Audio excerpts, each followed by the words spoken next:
وَمَن يُؤْمِن بِاللَّهِ يَهْدِ قَلْبَهُ، اور جو اللہ پر ایمان لائے اللہ اس کے دل کو ہدایت فرما دے گا، دل سیدھے ہو جائیں گے، اور جب دل قلب ہدایت پا جائیں تو پھر کوئی تکلیف انسان کے عقیدے میں تزلزل پیدا نہیں کر سکتی، انسان کے عقیدے کے اندر تیقن کے اندر کمزوری پیدا نہیں کر سکتی۔ یہ اذن کہ جو ہے میرے اللہ کی طرف سے ہے، تو کتنا بڑا انعام ہے جو اللہ پر ایمان لے آئے، جس کا یقین پختہ ہو جائے، جس کا اذعان مضبوط ہو جائے، تو اللہ اس کا صلہ کیا دیتا ہے؟ مال و دولت، یہ کوٹھیاں کاریں، یہ عظمتیں، یہ فیکٹریاں، یہ ابھی اللہ کا انعام ہے، اور اگر اللہ نصیب کر دے تو اس پہ شکرانے کا سجدہ بجا لانا چاہیے، یہ کوئی بری چیزیں نہیں ہیں، لیکن یہ اللہ کی نظر میں بہت چھوٹی ہیں، یہ اللہ کی نظر میں بہت حقیر ہیں، بلکہ حدیث پاک میں آتا ہے کہ اگر اللہ کی نظر میں دنیا و ما فیہا کی کوئی قدر و قیمت ہوتی تو کافر کو مچھر کا پر بھی نہ دیتا۔ تو یہ تو اللہ اس کو بھی دیتا ہے جس پہ راضی ہے، اس کو بھی دیتا ہے جس پہ نہیں راضی۔ نمرود کو کتنے خزانے دے دیے، تو یہ ہے اس کا انعام، لیکن یہ انعام دنیاوی ہے، اور یہ اس بات کی دلیل نہیں ہے کہ اللہ راضی ہے تو اس نے یہ دیا ہے۔ بہت ساروں کو اس نے نہیں دیا اور اللہ ان پہ زیادہ راضی ہے، جن کو دیا ہے اللہ ان پہ بھی راضی ہے، تو یہ اس کی رضا اور عدم رضا کی دلیل نہیں ہے۔ وہ جو چیز عطا کرتا ہے، جس پہ راضی ہوتا ہے، جو اس پر ایمان لاتا ہے، اس پہ توکل رکھتا ہے، تو اس کو اللہ عطا کیا کرتا ہے۔ سن لیے وَمَن يُؤْمِن بِاللَّهِ، یہ میری بات نہیں ہے، یہ خود میرے رب نے ہم سے وعدہ کیا ہے۔ وَمَن يُؤْمِن بِاللَّهِ، جو اللہ پر پختہ یقین رکھے، يَهْدِ قَلْبَهُ، ہم اس کے دل کو ہدایت کا چراغاں نصیب کر دیتے ہیں، اس کے دل کو ہدایت کا نور دیتے ہیں۔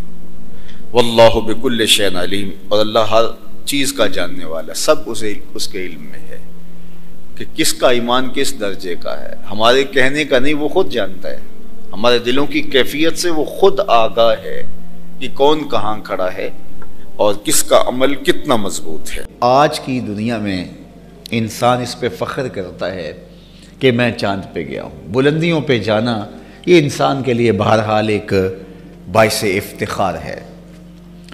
یہ جو چھلانگیں لگاتے ہیں اور اچھلتے ہیں، تو اگر کوئی باقیوں کی نسبت تھوڑا سا اونچا اچھل لے تو وہ بھی ناز کرتا ہے کہ میری چھلانگ اونچی ہے، اور جو چھلانگ لمبی لگا لے تو وہ بھی فخر کرتا ہے کہ میری چھلانگ باقیوں کی نسبت سے لمبی ہے۔ تو یار کوئی اچھل لے، بعد میں ٹانگ چاہے توڑا بیٹھے، لیکن جو اچھل لے لوگوں سے، اچھل کے اوپر چلا جائے، وہ بھی ناز کرتا ہے میں سب سے اوپر اچھلا ہوں۔ تو پھر انسان کی طبع میں یہ چیز رکھی گئی ہے کہ وہ بلندی کو، چاہے مادی تک بلندی ہو، چاہے فکری بلندی ہو، چاہے اس کی جو ہے وہ مال و دولت کے اعتبار سے عروج ہو، علم و فہم کے اعتبار سے اس کا عروج ہو، منصب داری کے اعتبار سے اس کی بلندی ہو، اس پر انسان فخر کرتا ہے۔ تو پھر جو چاند پہ چلے گئے ان کا فخر تو بجا ہے، اور آج بھی وہ اپالو 11 کو انہوں نے سنبھال کے رکھا ہوا ہے ناسا میں، وہاں وہ لوگ جاتے ہیں، تو ہم بھی جب گئے تو ہم نے کہا ہم بھی سے دیکھیں گے، اور وہاں میلہ لگا ہوا تھا کہ، اور یہ ان کے لیے اعزاز ہے اور ان کے لیے فخر ہے کہ جناب ہم اس کے اوپر بیٹھ کر کے جو ہے وہ چاند کی چھاتی کو روند کے آئے ہیں۔ تو وہاں انسانیت کا فخر ایک اعتبار سے سارا فخر سے بلند ہوتا ہے کہ انسان نے جو ہے وہ چاند کی چھاتی کو روندا ہے۔ تو پہلے تو بات میں عرض کیا کہ چاند پہ لوگ جا کے فخر کر رہے ہیں، لیکن یہ چاند میرے حضور کے قدموں میں آیا ہے۔ چاند پر پہنچ جانا حقیقت صحیح، مان لیا، چاند پر پہنچ جانا حقیقت صحیح، چاند قدموں میں لانا بڑی بات ہے۔ اور دوسری بات پھر میرے اور آپ کے آقا مولا وہاں گئے ہیں جہاں انسانی تخیل کی پرواز بھی نہیں ہے۔ اچھا، بات نتیجے کی طرف میں آپ کے سامنے رکھنا چاہتا ہوں کہ اتنی بلندیوں پہ کروڑوں اربوں روپے خرچ کرنے کے بعد جو لوگ چاند پہ گئے ہیں، واپس پلٹ کے آئے تو فخر و مباحات کیا، پوری دنیا پہ دعوتیں کی، ملک و ملک گھومے، دنیا نے ان کو تکریمات دی، استقبالیہ دیے گئے، اعزاز و تکریم، پروٹوکول، بہت کچھ ملا کہ یہ ہیں وہ لوگ جو چاند پہ گئے تھے۔ اچھا، بات یہ ہے کہ چاند پہ گئے اور اربوں روپے خرچ کیے، تو وہاں جا کے انسانیت کے لیے کیا لائے؟ یہ کسی ملک کا فخر ہو سکتا ہے کہ وہ چاند پہ گئے، فخر تو ہو سکتا ہے، کسی فرد کا فخر ہو سکتا ہے کہ وہ چاند پہ ہو کر کے آیا ہے، لیکن بات یہ ہے کہ نتیجہ کیا ہے؟ وہ چاند پہ اگر گیا ہے، مان لیا اس کو، وہ انسانیت کے لیے کیا لے کر آیا ہے؟ فخر کرنا کہ میں چاند سے ہو کے آیا ہوں، یہ ایک اور بات ہے۔ ایک درخت پھلوں سے بھرا ہوا ہو اور ایک آدمی پھل اوپر تک چلا جائے اور واپس خالی دامن ہی آ جائے تو وہ کہے کہ میں درخت سے اوپر سے چڑھ کے آیا ہوں۔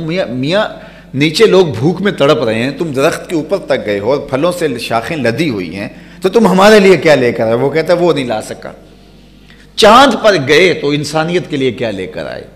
تو وہ مٹی ہے تھوڑی سی، وہ جو دکھاتے ہیں کہ جناب یہ چاند کے سینے سے مٹی اٹھا کر کے ہم لائے ہیں۔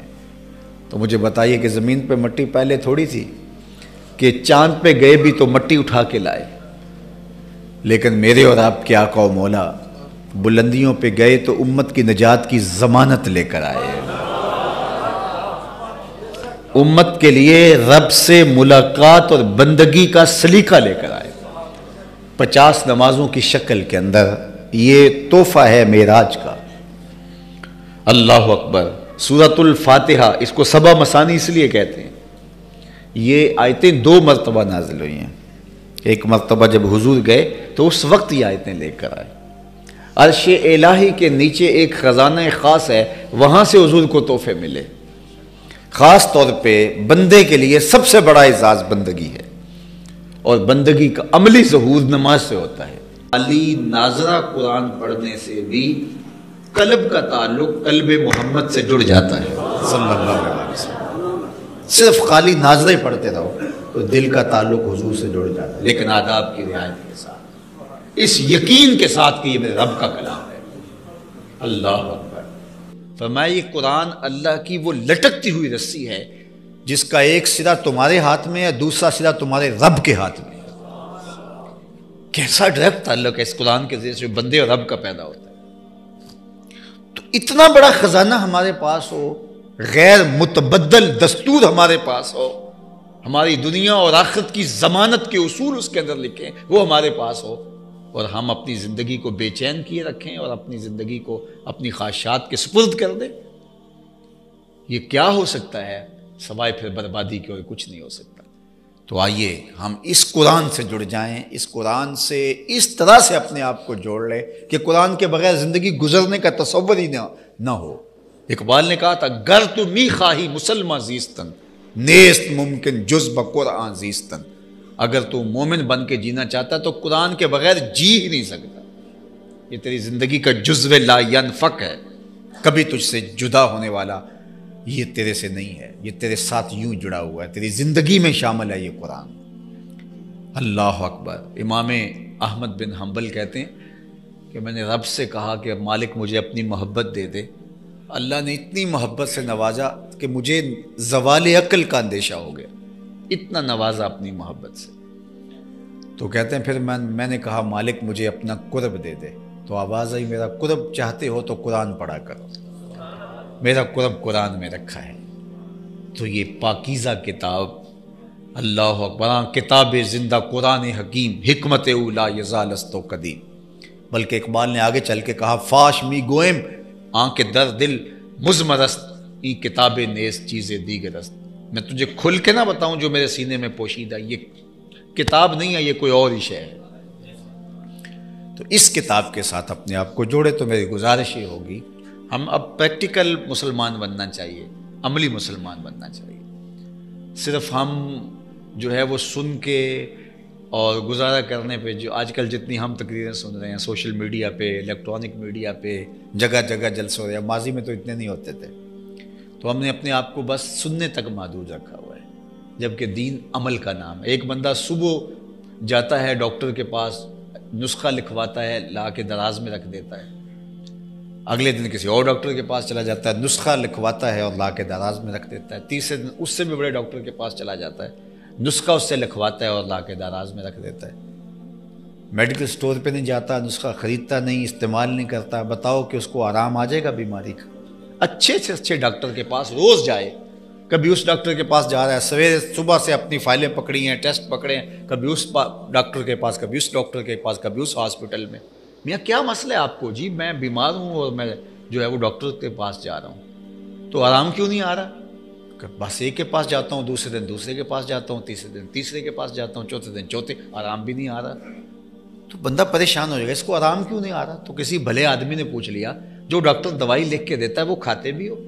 کہا نہیں کھاتا نہیں ہوں، وہ لا کے فائل میں لگا دیتا ہوں۔ تو کہا 100 سال بھی لگے رہو گے تو روگ ختم نہیں ہوگے، بیماریاں ختم نہیں ہوگی۔ ہم یہی کر رہے ہیں، جمعے کے دن بھی دوائی لے کے جاتے ہیں، ہفتے کے دن بھی دوائی لیتے ہیں، سوشل میڈیا سے بھی لیتے ہیں، الیکٹرانک میڈیا سے بھی دیتے ہیں، علماء کی صحبت میں جلسے بھی سنیں، لیکن فائلیں لا کے دراز میں رکھ رہے ہیں، کبھی ان کو استعمال نہیں کیا، عمل نہیں کیا۔ اس لیے من کے روگ ختم کیسے ہوں؟ عمل کرنا ہم جب سیکھیں گے، اپنے رویوں میں تبدیلی لائیں گے۔ یہ قرآن ایسی تھیوری ہے، اس کا پریکٹیکل کر کے دیکھیں، ہو ہی نہیں سکتا وہ نتیجہ نہ آئے جو قرآن نے بتایا ہے، ممکن ہی نہیں ہے۔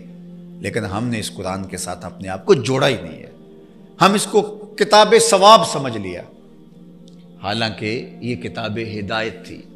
ثواب بھی ہوتا ہے، اس میں بھی کوئی شک نہیں ہے، لیکن یہ کتاب ہدایت تھی، یہ ہماری زندگی بدلنے والی کتاب تھی۔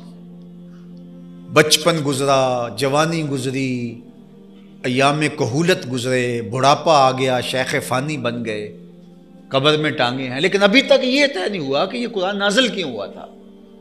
سنا، اچھا بہت سارے تو سنتے ہیں سمجھتے بھی نہیں ہیں، چلو سمجھ بھی لیا لیکن عمل نہیں کیا۔ تو داراز میں دیکھو کہ اچھے اچھے ڈاکٹرز کے نسخے، اس کی تھپیاں لگی ہوئی ہیں، فائلوں پہ فائلیں پڑی ہیں، لیکن دوائی کبھی ایک کی بھی نہیں کھائی۔ لیکن اگر کوئی حکیم صاحب کی بھی پڑیا لے لیں، لیکن لے صحیح باقاعدگی کے ساتھ اور پرہیز بھی ساتھ کریں، تو ہو سکتا ہے کہ روگ اس سے بھی چلا جائے۔ لیکن جو ماہر ہے، پورے ٹیسٹ کر کے جس نے بتایا، کہ تشخیص کر کے بتایا کہ تیری بیماری یہ ہے، پھر تدبیر کی اس کا علاج یہ ہے، پھر عمل کرتا، پھر آرام نہ آتا، دینا تو پھر بھی اللہ نے ہے، لیکن پھر شکوہ تجھے کرتا، تو میرے رب نے قرآن میں انسانی امراض کی تشخیص بھی کی ہے، اس کا علاج بھی کیا ہے۔ یہ ہو ہی نہیں سکتا جس قرآن کو میرے رب نے شفا کہا ہے، یہ سینوں کی شفا ہے۔ تمہارے اندر کے روگ ختم ہو جائیں اگر قرآن کے ساتھ جڑ جائیں، تو آئیے اس قرآن کے ساتھ اپنی زندگی کو جوڑ لیں۔